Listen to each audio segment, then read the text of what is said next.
Restoring Men in History. This is part 3, Kennedy.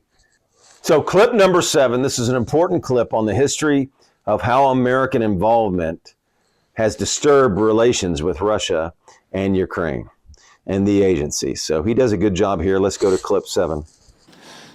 The Democratic Party's censorship of social media was even more of a naked exercise of executive power. This week, a federal judge, Terry Doty, upheld my injunction against President Biden, calling the White House's censorship project, quote, the most egregious violation of the First Amendment in the history of the United States of America. Doty's previous 155-page decision details how just 37 hours after he took the oath of office, swearing to uphold the Constitution, President Biden and his White House opened up a portal and then invited the CIA, the FBI, CISA, which is a censorship agency, it's the center of the censorship industrial complex, DHS, the IRS, and other agencies to censor me and other political dissidents on social media. Even today, users who try to post my campaign videos to Facebook or YouTube get messages that this content violates community standards. 2 days after Judge Doty rendered his decision this week, Facebook was still attaching warning labels to an online petition calling on ABC to include me in the upcoming debate. They said that violates community standards, their community standards. The mainstream media was once the guardian of the First Amendment and democratic principles, and has joined this systemic attack on democracy. It also, the media justifies their censorship on the grounds of combating misinformation, but governments and oppressors don't censor lies. They don't fear lies. They fear the truth, and that's what they censor. And I don't want any of this to sound like a personal complaint, because it's not. For me, it's all part of a journey, and it's a journey that I signed up with. But I need to make these observations because I think they're critical for us doing the thing that we need to do as citizens in a democracy to assess where we are in this country and what our democracy still looks like, and the assumptions about U.S. leadership around the globe. And are we living up, are we really still a role model for democracy in this country? Or have we made it, a kind of a joke? And here's the good news. While mainstream outlets denied me a critical platform, they didn't shut down my ideas, which have especially flourished among young voters and independent voters, thanks to the alternative media. Many months ago, I promised the American people that I would withdraw from the race if I became a spoiler. A spoiler is someone who will alter the outcome of the election but has no chance of winning. In my heart, I no longer believe that I have a realistic path to electoral victory in the face of this relentless systematic censorship and media control. So I cannot in good conscience ask my staff and volunteers to keep working their long hours or ask my donors to keep giving when I cannot honestly tell them that I have a real path to the White House. Furthermore, our polling consistently showed that by staying on the ballot in the battleground states, I would likely hand the election over to the Democrats, with whom I disagree on the most existential issues: censorship, war, and chronic disease. Oh, I want everyone to know that I am not terminating my campaign. I am simply suspending it and not ending it. My name will remain on the ballot in most states. If you live in a blue state, you can vote for me without harming or helping President Trump or Vice President Harris. In red states, the same will apply. I encourage you to vote for me. And if enough of you do vote for me, and neither of the major party candidates win 270 votes, which is quite possible. In fact, today our polling shows them tying. So there you have America's involvement. And of course, what does government do? They create a problem, then they come and say, let's be the big hero. They do this with entitlements. They do this with other, we won't go there. But the military-industrial complex, and he goes through this history of us rearranging their politics and interfering in their politics. Military-industrial complex talks about the neocons. Of course, we have, he says we have to deal with the neocons. And both parties have neocons. It's not a one-party thing. Both parties are loaded with neocons. Follow the money. Look how they've supported and funded Ukraine when we're $35 trillion in debt. Look, their stock investments. NATO again. Take a look at NATO. And again, we called this from the beginning. We should have reached out for Russia when that wall fell. And instead of emboldening NATO and saying it had to expand, we should have curtailed it. But of course, NATO wants money. It wants to feed itself. It wants to enhance. It wants to grow. So it wants to enhance its powers. It wants to grow. And of course, the military-industrial complex likes their war. So instead of embracing Russia, we alienated them by expanding NATO and doing all that he just talked about. We're not going to go back through the whole history. You heard it. American involvement created the problems or helped exacerbate the problems instead of reaching out an olive branch and trying to build a great relationship with trade. George Washington said, what? Beware of those entanglements and foreign alliances, but you can trade with them, right? George Washington's farewell address. Apropos here. George Washington said, beware of foreign entanglements. And we're all over the world and entangled, and the neocons want us everywhere. The military-industrial complex want us everywhere. And look what happened to Germany. We said it at the time. This doesn't even make sense. And the pipeline, look what he said about the pipeline. We'll just let him speak to it. So he calls us a victim of the West, our own government. That Germany is that Ukraine is that, victim of the West. Did blowing up the pipeline make Germany stronger? Of course not. And I'll never forget all the Ukraine flags going up on Facebook after people had just said we won't trust the media. And boom, all the flags going up. Boom, boom, boom, boom, boom. So yeah, and that's another concern we raised. We don't want to go to nuclear war. We do not want a nuclear war. We want to stay out. So remember George Washington's farewell address. Let's go on to the next clip, clip 8. President Trump says that he will reopen negotiations with President Putin and end the war overnight as soon as he becomes president. This alone would justify my support for his campaign.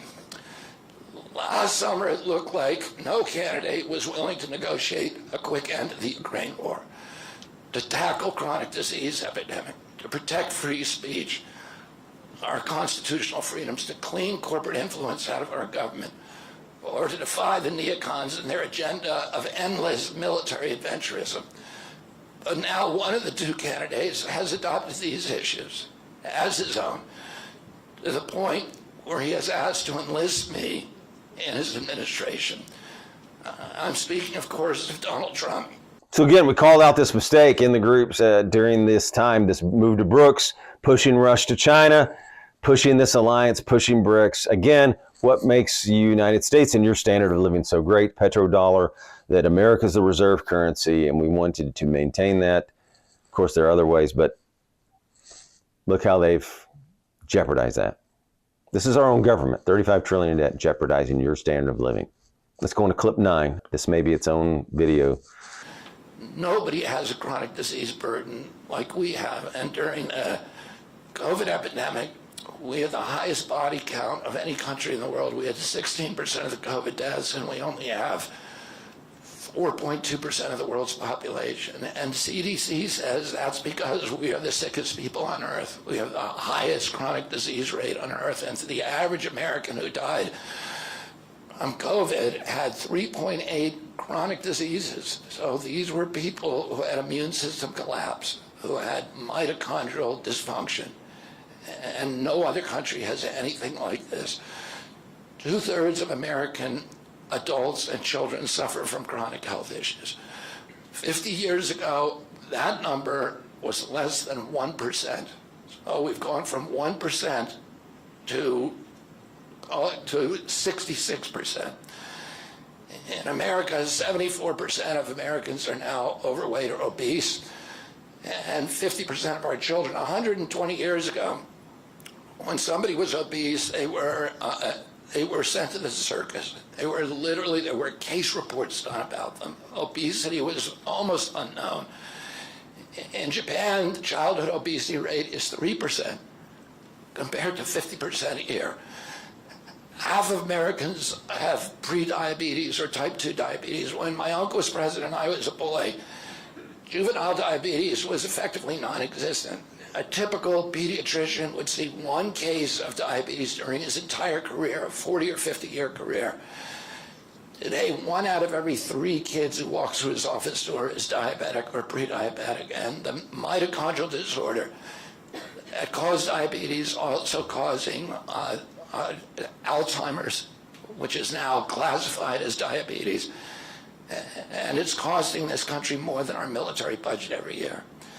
There's been an explosion of neurological illnesses that I never saw as a kid: ADD, ADHD, speech delay, language delay, Tourette syndrome, narcolepsy, ASD, Asperger's, autism.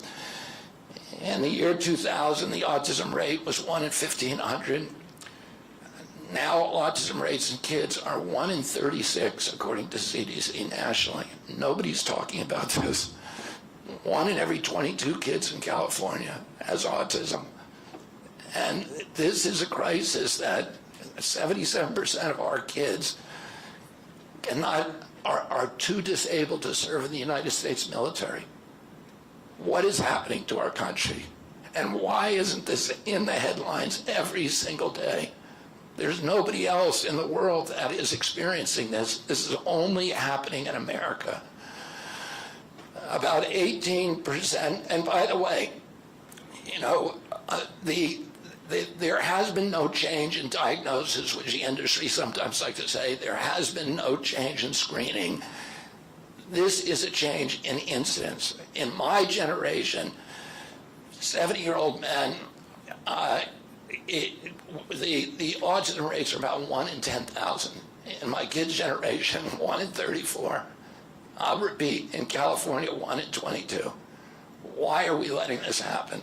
Why are we allowing this to happen to our children? These are the most precious assets that we have in this country. How can we let this happen to them? About 18% of American teens now have fatty liver disease. That's like 1 out of every 5. That disease, when I was a kid, only affected late-stage alcoholics who were elderly. Cancer rates are skyrocketing in the young and the old. Young adult cancers are up 79%. 1 in 4 American women is on antidepressant medication. 40% of teens have a mental health diagnosis. And 15% of high schoolers are on Adderall, and 500,000 children on SSRIs. So what's causing this suffering? I'll name 2 culprits. The first and the worst is ultra-processed food. About 70% of American children's diet is ultra-processed. That means industrial manufactured in a factory. These foods consist primarily of processed sugar, ultra-processed grains, and seed oils. So this is amazing. I've been seeing this. I've seen so many people that are overweight, so many young people that are overweight. So he's calling what we've been seeing in malls and all around chronic diseases. 74% overweight. I think he's got some funny lines there. We won't repeat it. Obesity is unknown in Japan, he says, but it's here in America.